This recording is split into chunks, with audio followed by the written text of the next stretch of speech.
Во источните падини на планината Бистра распослано е кичево, со природните убавини, историјата, преубавите извори на вода, манастирите, црквите и џамиите.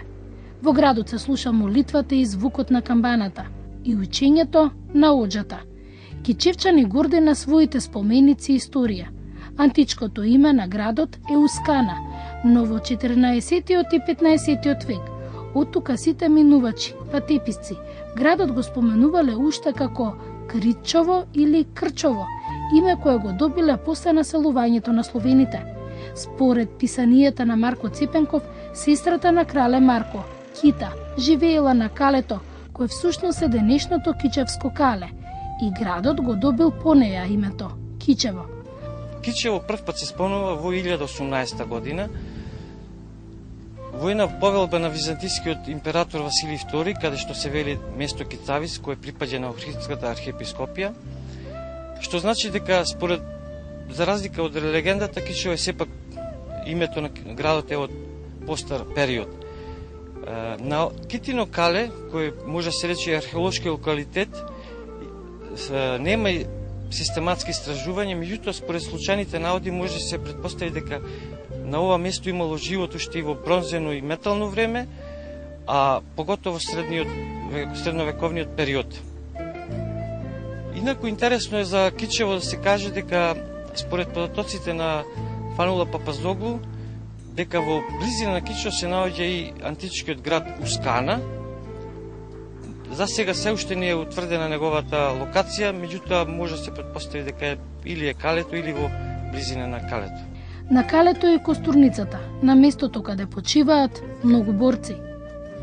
Китино Кале е според легендата која што вели дека крал Марко имал три сестри, Дева, Модра и Кита, и токму Кита била населена на овој простор, тука се наоѓала незината кула и поради неа името на Калето е Китино Кале, а и самиот град го добил името Кичево.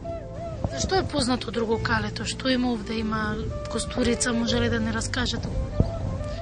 Моментално Калето е уредено во средината на минатиот век и денес се наоѓа спомен Костурница на која што се запишани имињата на 155 борци од Кичево и од Кичевско паднати за време на Народно-ослободителната војна. Се наоѓаат и неколку споменици на познати револуционери од Кичевско. Во Кичево најинтересно е малото вовче, чајникот, така го нарекуваат. Во ова вовче се патувало во 1917 година од Скопје до Охрид и требало цел ден да се стигне до Охрид.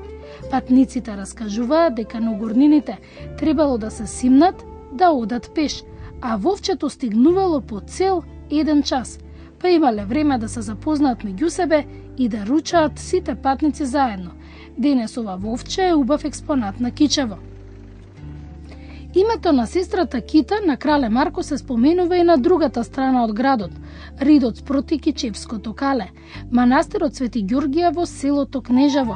Ова е новата црква, но археолошките ископувања покажале дека тука имало црква од 11 век.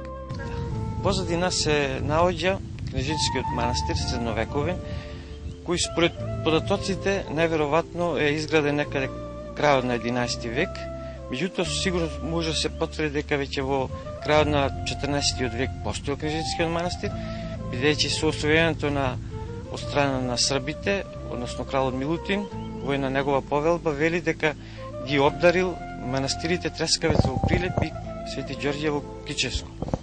Овој манастир обстојувал се до средината на 18 век. Името го добило по кнез, кој живеел во оваа убавина, каде има вода, има и живот. Ни раскажа зад камерата монахињата од овој манастир. Тука има многу извори на вода. За сега најмногу се користат трите извори, посветени на светиците, зависно во кој ден водата протекла. Така да според преданијата тука има вода посветена на Света Петка, Света Недела. За водите се вели дека се чудотворни, со голема лековита моќ, со помош на молитви и покаяние, на многу луѓе им помогнале.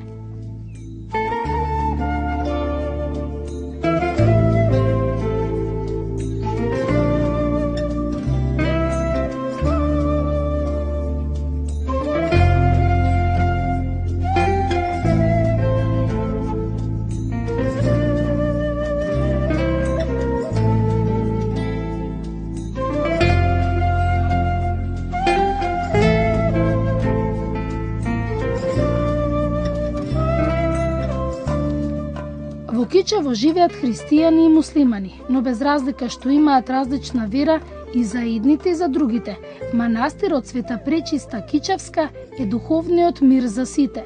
Тука доаѓаат многу луѓе, се молат за прошка, здравје и да имаат семејство. На надморска височина од 920 метри, во шумовитиот врв Врвој, во планината Цован, по кривулес пат стигнувате до вгнездениот преубав манастир. Тука само се слуша звукот на птиците и жуборот на чешмата до манастирот. Црквата датира од 1316 година. Неколку пати била уривана и палена, но црквата се градела. Убавината и мирот ве застануваат. Од височина манастирот делува како звездата Деница. Се чини како звездата на Исус Христос им го покажува патот на верниците. Во внатрешноста на црквата чувствувате мир, енергија која влегува во вас и ве смирува. Најубаво иконографско дело е чудотворната икона. Легендата за манастирот и чудотворната икона е дека во селото Кнежино имало манастир кој во 1739 година бил опустошен, изгорен. Пред да се случи трагедијата, се вели дека иконата сама дошла во манастирот. Иконата што била пречиста си летнала тогај од Кнежин манастир и отишла кај што е сега манастирот Пречиста. Се заглавила во некој шип, ама на неколкумина им се сонило каде иконата да се направи манастир, ама луѓето се ја носеле на друго место. Иконата се враќала во шипот и конечно тука направиле преубав манастир, напишал почитуваниот Марко Цепенко. Се верува дека тука преку молитви пред Мајката Божја и поминувањето под отворот во самиот камен под иконата, болните оздравувале, неротките раѓале. По поминувањето под каменот се поминуваат со бројаници, веднаш ставена до иконата. Култот кон иконата е голем и кај муслиманите. Тука од светата вода се мијат и пијат. Почите и вербата во силата на овој манастир им помогнал на многу од исламската вероисповед. Во книгата за манастирот Пречиста Кичевска, Димитар Белчовски вели дека во западниот дел од храмот, каде не е живописан делот за некрстените, се молат и муслиманите. Ова на манастирот му дава посебни економски димензии, вели Белчовски. Околу манастирот Конаци, убавата градба е дело на Тодор Паскали, архитектот од Охрид. Манастирот е во општината Другово. Посебна покана имавме од жителите на оваа општина. Позитивните луѓе не прошетаа онаму каде во почетокот на пролета природата почнала да се буди. Прво ја посетивме воденицата во селото Свињишта. Тука пределот е богат со вода, минерална. Вкусот на вистина е многу убав, а водата лесна. Други извори на вода се во воденицата. Ден денешен во воденицата стара 150 години, се меле брашно. Не е само местото Свињишта, туку и други места во општина Другово се со интересни имиња. Во зависност што најмногу имало, така има местност Видришта и Козишта. Во наша близина се наоѓа извор на минерална вода, или како што во населението се вика извор на кисела вода. Таа вода благотворно влијае на целиот човеков организам, а посебно на цревните органи, желудецот, жолчката, значи благотворно и пријатно делува, така што тука доаѓаат да полнат вода многу луѓе, не само од Кичевскиот крај, сме имале прилика да видиме тука луѓе и од Битолскиот крај, и од Тетовскиот и Гостиварски, па и од цела Македонија. А воденицата, може ли да ни раскажат? Ова воденица е стара 150 години и како што забележи вашата камера, се уште работи. Таа е селска воденица, што значи дека сите селани ја користат, како и околните, кои што се уште го задржуваат на традиционален начин на мелење на пченка, на пченица, и истата е, иако да речем толку стара, во добра кондиција се уште. А зашто се вика местото Свињишта? Целиот овој крај, значи овие села носат такви имиња што асоцираат на ете како Свињишта, на пример, на изобилство на свињи, тука во близина е Видрани, на изобилство на видри, понатаму е селото Козица, каде што има изобилство на кози. Меѓутоа, дали е тоа така, или дали е тоа само легенда, најдобро човек може да се увери ако и посети овие краишта, ако разговара со мештаните и самиот да дојде до една вистина или до една легенда. Што има се општина Другово? Таа е најголема општина во Кичевскиот регион. Ќе споменем дека општина Другово располага со подрачје од 360 квадратни километри, околу 4000 жители. Таа е еколошка зелена општина, затоа што нема никакво загадување, нема индустрија. Таа е општина каде што има услови и за развој на туризам. Тука се мисли на руралниот, на селскиот туризам, производство на здрава храна. Тука има цркви, манастири, археолошки локалитети кои што не се истражени. За историското минато може да спомнам дека во Илинденскиот период овој крај зел масовно учество. Тука се Јордан Пиперката од село Козица. Тука е војводата Арсо од село Подвис. Значи тука е војводата Христо Узунов родом од Охридско кој го загубил својот живот во близина на село Цер. Што се однесува до Втората светска војна, ќе кажеме дека на 11 септември 1943 година Кичево и Кичевскиот регион е првиот ослободен град во цела Македонија. Во таа ослободена територија, во селото Подвис, на 17 септември започнало со работа првото училиште на македонски јазик, кој што и денес работи со 6 ученици од прво до четврто оделение. Општина Другов има голем капацитет за рурален развој, чиста околина, богата со вода. Веќе некои луѓе на стариот пат кон Битола планираат да направат објекти во етностил.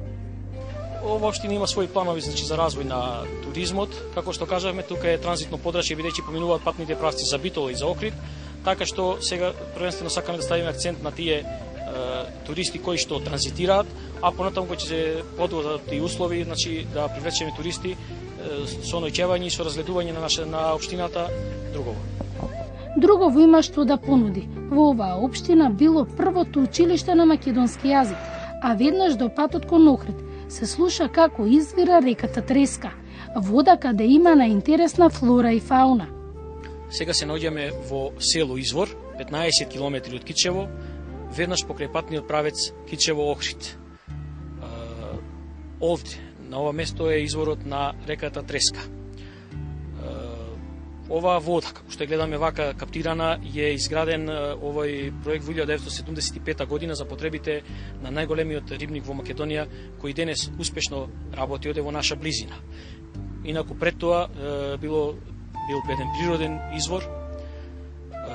Што се однесува до прашањето од каде доаѓа оваа вода, постојат две легенди. Едната легенда дека оваа вода е подземно поврзана со пештерата Јама која се наоѓа на планината Лопушник. На таа легенда се надоврзува и една легенда во една прилика, бидејќи овие краишти изобилувале во минатото со стада овци, едно овчарче, пасејќи го своето стадо, го пуштило своето кавалче во пештерата Јама и по неколку дена кавалчето излегло овде на овој извор. Другата легенда е дека оваа вода е поврзана со подводно езеро кое што се наоѓа на планината Лопушник, која што е на некој начин да кажеме предградие на планината Бистра, и од тоа подземно езеро е оваа вода поврзана. Меѓутоа, колку се овие легенди точни или научно издржани, треба секако да се окаже тоа оние кои што се квалификувани за таа работа и кои што треба сигурно да направат некое истражување. За сега тој остануваат легенди. Токот на водата е ист преку целата година, мислам, интензитетот на вода? Нормално во летниот период се намалува дотокот на вода, меѓутоа оваа вода е исправна за пиење. Многу пати е испитувана, че исправна е за пиење. Богата е со магнезиум оваа вода. Исто така тука екзистира еден вид на водна трева, што докажува дека е таа вода чиста, значи за пиење. Исто така тука екзистира раритетен вид на полжав. Ќе кажем и тоа дека овде се наоѓаме на падините на планината Лопушник, односно Бистра. Од оваа страна сме на падините на Стогово, а овдека позади сме на падините на планината Голјак. Ова село е настанато на тој начин што на стариот патен правец Охрид-Кичево биле конаци во минатото. Потоа го населуваат селаните од околните села. Поради тоа е единствено село во општина Другово каде што нема изградено црква. Затоа селаните од ова село за задоволување на своите црковни потреби одат онаму од кои што села гравитираат. Малкоец, Иванчишта, Ехловец, Попоец, Гленоец и Душогубица. Овој двор, на прв поглед ќе речете дека е во некое алпско место, но ова е најубавиот двор во општина Другово. Тука се е адаптирано според природата. На карпата во дворот е атракција, цела е со цвеќиња, а наднизен домаќинот сам си направил црквички. Па почнав некаде пред 10 години. Ги има сите зимзелени дрвциња, цвеќиња на пролет ги има премногу. Правата вистина. Се што од природен материјал сте исклучили? Се исклучиво е природен, све камен, самата природа што го створила, самото тоа. Инспирацијата за градење на црквичка од каде? Па да, ајде од убавината, од одморот, од работата, што ми беше напорна, сепак на некој начин ми беше посмеени напорна работата и реков ајде ќе одморам. Во убавината во природата, така речено, или во селската идила. По Полчани, по што е познато вака им убава природа? Може ли да ни раскажете малце за вашиот крај? Многу убаво село, секој му е својато убаво, многу убаво село, тоа е тоа. Толку видовме еден извор. Способностите, иначе има две реки, лево и десно, средина има најубав извор. Ако тоа некој вложи средства едно, мислам дека ќе биде најубавото нешто во светот. Целиот Кичевски регион е со природа, што би рекле за Мирак. А кога сме кај убавото и Миракот, на крајот од денот во ресторанот Мирак на патот од Кичево кон Охрид, одморивме и ги пробавме јадењата од овој крај. Убав зелник со сирење и пастрмка. Она што посебно не изненади е додалjeната пофалница од Советот за туристички атракции на општина Другово за заложбата на емисијата Обични луѓе лична Македонија за снимањето на овој крај. Општина Другово и целиот Кичевски регион е се уште мистерија што треба да се истражува и открива.